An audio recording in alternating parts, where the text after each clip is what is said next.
কি আছে? জিরা আছে, পেঁয়াজ চলে গেল, পেঁয়াজের কুচি, পেঁয়াজ না। দেখো বন্ধুরা এখন কি চলে গেল, এটা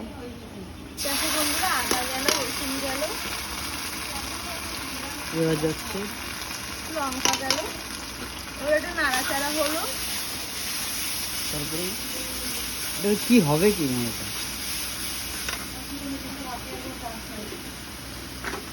লবণ গেল,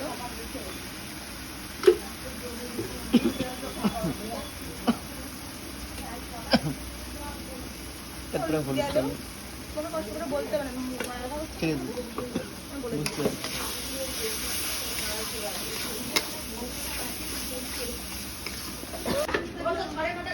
মশলা কষানো কমপ্লিট, এবার চলে গেল হালকা একটু জল, যাতে চেল্লামেল্লি আওয়াজটা শোনা যায়, তাই জোরে জোরে বলছি। জল যাওয়ার পরে এবার কি হবে জানি না, দেখতে পাচ্ছি।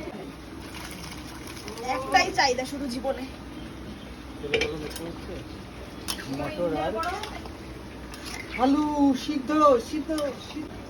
হালকা পরিমাণে ঘি চলে গেল, তোমরা এত তাড়াতাড়ি উর্মিলা দিয়ে দেয় আমরা বুঝতেই পারি না। আর দেখো এখন ঘুড়িটা টেক্সচারটা দেখো, কি লাগছে তোমাদের দেখাতে পাচ্ছি। ঘুগনিটা দেখো অটোমেটিক ফুটতে শুরু করে দিয়েছি, আর কালার টেক্সচারটা দেখেই না মুখে জল চলে আসছে। ও কার এরকম জল আসছে অবশ্যই কিন্তু কমেন্টে জানাতে ভুলবে না।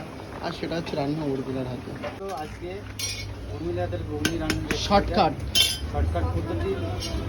এখন নামিয়ে নেওয়া হবে সেই ঘুগনি। ও ভাই সে এক বিরাল দৃশ্য। যাই হোক, যদি ভিডিও ভালো লাগে ভাই।